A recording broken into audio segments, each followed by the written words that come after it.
the Seattle Central District. It's one of Seattle's most diverse neighborhoods in the midst of both segregation and gentrification. She refuses to lose her flavor. Comes with catfish, prawns, hush puppies, and french fries, so you get some of everything. And continues to dream. The importance of him being on a street named after him, on a black-owned business, is powerful. From food that feeds the soul to music that changed the nation. The CD is home to both foundational institutions and strong yet humble beginnings.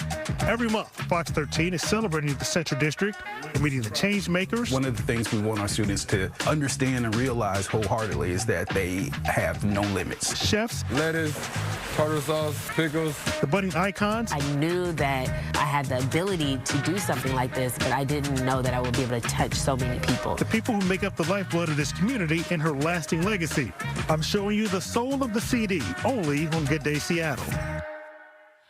Well, we are so excited to be launching this new series right here on Good Day Seattle. Joining me here in studio, the host and Fox 13 evening anchor, Brian Jackson. It is so good to have you here, Brian. Good morning. It's good to be up early for a change, right? We appreciate you doing that. Yeah. We know it can be a little tough. So before we dive into the creation of Soul of the CD, let's introduce you to viewers because, you know, if you're not watching the late news, which you should be. You should be. 4 and 9 p.m. 4 and 9 p.m. Talk a little bit about your experience here before you arrived at Fox 13. Oh, man, it's been really good to be here so far. I actually got my start on morning shows, right? So started off in sports.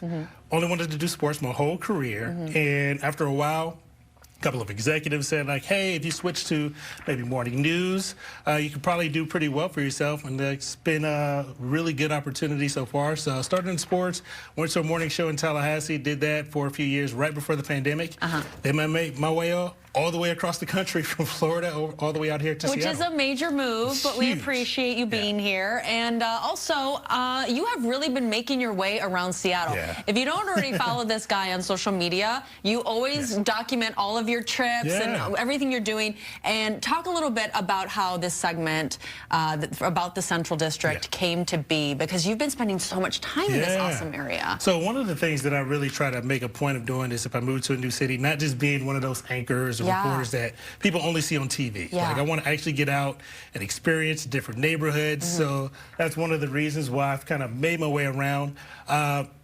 Went to an HBCU, grew up in Chicago, and heard a lot of good things about the CD when I got here. So I was like, no, why don't I go out and try to explore, and found some good places to eat. Fast chicken and waffles, Jackson's catfish. So good. And yeah, just kind of found myself spending a lot of time out there in the CD. And my mom and sister were here visiting recently, so wanted to make sure that I took them around there too. And I feel like this is going to be a really important segment as well, because, you know, I mean, on the news all the time, what do? We talk about crime. All the bad stuff. I mean, exactly. But I mean, that's kind of the way the cookie crumbles. But this is an opportunity to spotlight this cool area that maybe doesn't get the love it should get. Absolutely. So the CD has changed so much over the years.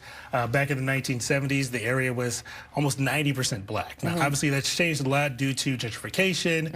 In fact, I was reading a book where it said one of the reasons why the CD became a place that was mostly for African Americans is because back in the 1930s, that was one of the only places in Seattle where they were literally allowed to live. Oh, wow. So that is how the CD kind of became, you know, a hub for kind of African American culture. Is that the book you brought? Yeah, actually I have it on the ground here. Oh, okay. Well, just grab it, grab it. Yeah, we're casual over here, right? We can't do this on evenings. We can do whatever we want, yeah. So yeah, it's actually called The Forging of a Black Community.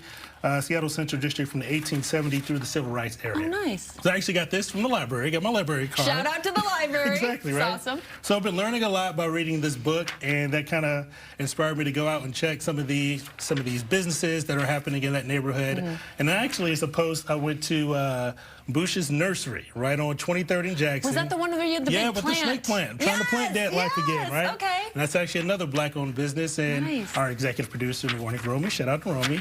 We had the idea to kind of put this together, and yeah, that's kind of how this segment came together. I know. I was saying, I know I already said this, but you have to follow Brian on social media. Brian Jackson TV. Exactly, because you see all of the places that you're going. Not as cool as you on social media. Oh my God, no, not at all. It's been really fun to kind of see, you know, you really just jumped right into Seattle altogether, which is really fun and exciting.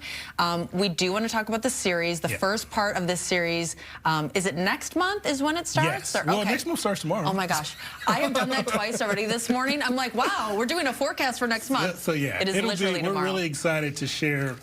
First story, it will be Jackson's Catfish Corner. Maybe at some point, maybe we're family. Who knows? I feel like we should go. But they have a really great story from how they started in the heart of the CD back in the 80s.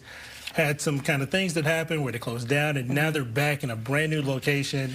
I got to talk to the grandfather who first started the business, and now his grandson is taking it over. Oh, is that what we're looking at right now? Oh, yeah, there we go. Nice, okay. Here's Mr. Woody. Yeah. He's such a great story. He talked about how he came up here from Louisiana. So really looking forward to sharing their family story.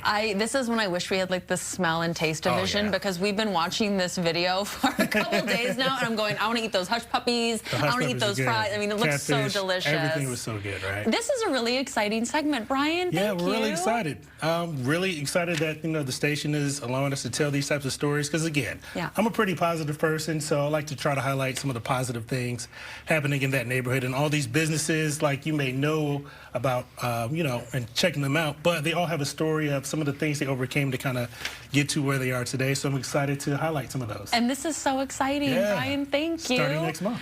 We love having you on the morning show. We can't wait to have you back. Early, right? I know. Yeah, we never see each other in person, right? We have seen each other once in person, maybe twice. The second time, right? That's good to see you for a second time. Hopefully I'll be back some more. No, we will love it. Absolutely. Anytime.